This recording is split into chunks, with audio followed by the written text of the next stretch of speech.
በውሻ ጸጉርና በአህያ ጸጉር የሚሰሩ ሲህሮች ሲጋለጡ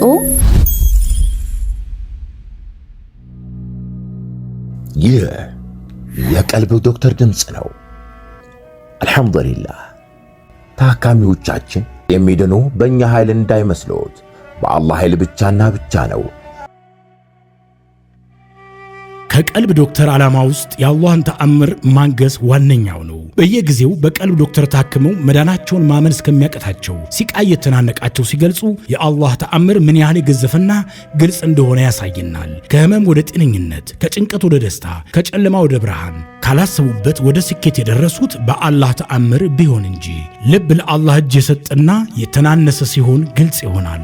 አላህም እንዲህ ይለናል፣ አላህን ትገነዘቡና በእርሱ ታምኑ ዘንድ በችሎታው ላይ ያስረጅ የሆኑ ግልጽ ተአምራቶችን ያሳያቸዋል። አልበቀራ። ኑ ባላህ ቃል ያላህን ተአምር እናግስ። ሕክምና ማግኘት ሲፈልጉ ይሄንን ሊንክ ይጫኑ።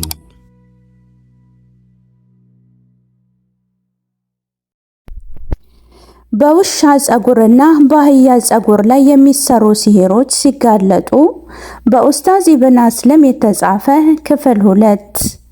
አሰላሙ አለይኩም ወራህመቱላሂ ወበረካቱሁ። በቀልብ ዶክተር የዩቲዩብ ቻናል ዘወትር ሐሙስ ወደ እናንተ ይዘንላችሁ የምንቀርበው በቀልብ ዶክተር ኡስታዞች የተለያዩ ጥናታዊ ጽሑፎችን፣ መጣጥፎችን፣ ትምህርቶችን ነውና ለዛሬ እጅግ በጣም አስፈላጊ ሁላችንም ማወቅ ያለብን ትምህርት በውሻ ጸጉርና በአህያ ጸጉር የሚሰሩ ሲህሮችን ያጋለጠ ትምህርት ክፍል 2ን እነሆ። በክፍል 1 ብዙ እንደተማራችሁበት እንዲሁም በጉጉት እንደምትጠብቁት ምንም አልጠራጠርም። ዛሬ ወደ ክፍል 2 እናመራለን።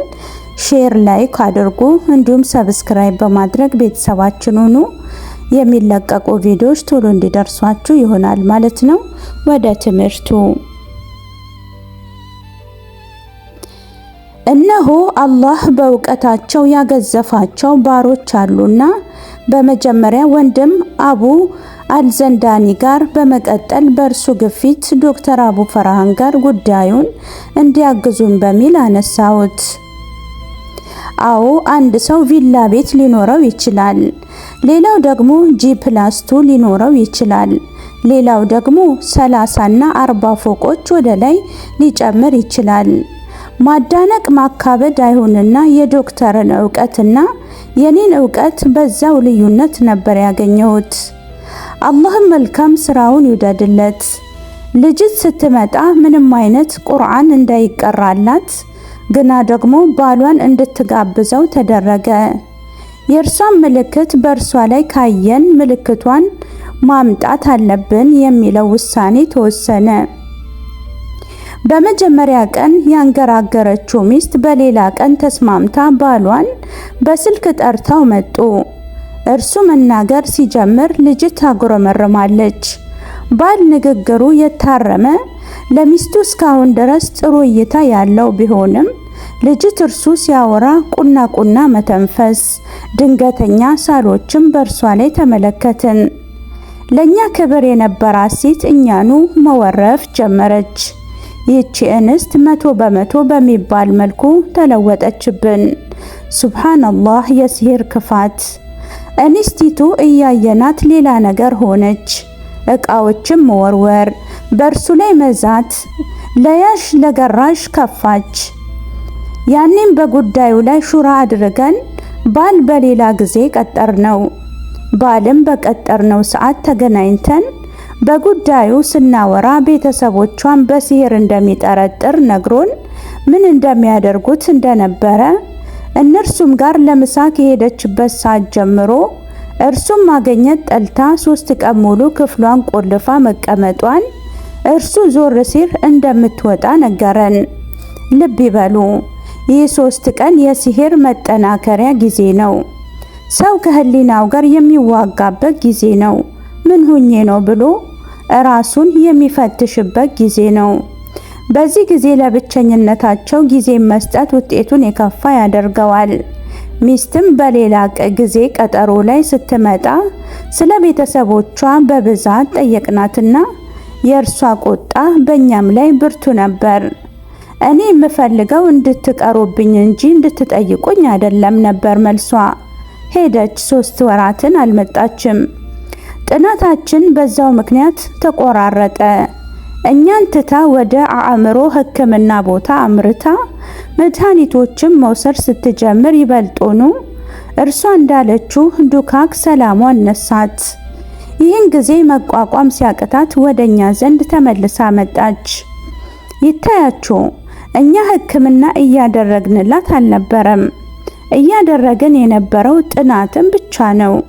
ከእውቀታችን በላይ የሆነ ገጠመኝ በመሆኑ አጥንተን ምንነቱን አውቀን ኋላ ወደ መፍትሄው እንገባ ዘንድ ይረዳን ዘንድ ነው ይህንን የምናደርገው። ልጅት ጥንካሬዋ አሁን በሺዎች እንዲፈወሱ ምክንያት ሰበብ አድርጓታል። ለዚህች ብርቱ እንስት ዱዓ አድርጉ። የራሷን ህይወት ለኡማው አፊያ አሳልፋ የሰጠች ናትና። ስለ ቤተሰቦቿ ብዙ መግባባት ደረጃ ላይ ከደረስን በኋላ ወደ ቤተሰቧ በዶክተር አቡ ፈርሃን ምክንያት የተዘጋጀ ሳይካትሪስት ተልኮልን ወደ ቤተሰቦቿ አመራን። አላህ ነው የሚያውቀው እርሱና ቤተሰቦቿ ምን ማውራታቸውን። ይሁንና ከኡስታዞች ባገኘነው መረጃ መሰረት ቤተሰቧን የማግባባት ስራ ተሰርቶ ነበር። ይህ ትምህርት ክፍል 3 ይቀጥላል። ክፍል 2 እንደተከታተላችሁት ነበር። ሼር ላይ ኮሜንት በማድረግም ለሌሎች እንዲዳረስ የበኩላችሁን ተወጡ። በሲህርም በጅንም በአይንና ጥቃት ለደረሰባችሁ በሙሉ የቀልብ ዶክተር የቴሌግራም ቻናል ላይ በማምራት ኡስታዞችን በማማከር ህክምናችሁን ባላችሁበት ሆናችሁ መከታተል መታከም ትችላላችሁ። ኑ ወደ አላህ ሽሹ። ሳምንት በክፍል 3 እስክንገናኝ ድረስ በድጋሚ ስለተከታተላችሁኝ አመሰግናለሁ። ወሰላሙ አለይኩም ወራህመቱላሂ ወበረካቱሁ። እንኳን ወደ ትክክለኛው የአፍያ መንደር በሰላም መጡ።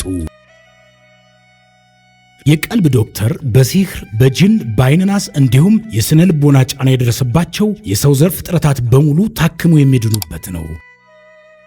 ህክምናው በቁርአን፣ ህክምናው በአስካሮች፣ ህክምናው በዱዓዎች በሰደቃ የሚካሄድ ሲሆን ነብያዊ ሱናን በተመረኮዙ እጅግ ጥበብና እውቀትን ባካበቱ የሩቃ ዶክተሮች ይታከማሉ። እወቁ፣ ህክምናው ሸሪዓዊ ብቻ ነው። አያምልጦት፣ እድሉን ይጠቀሙ። ባሉበት ሆነው ራስዎን ያክሙ። ህክምና ማግኘት ሲፈልጉ ተከታዩን ሊንክ ይጫኑ።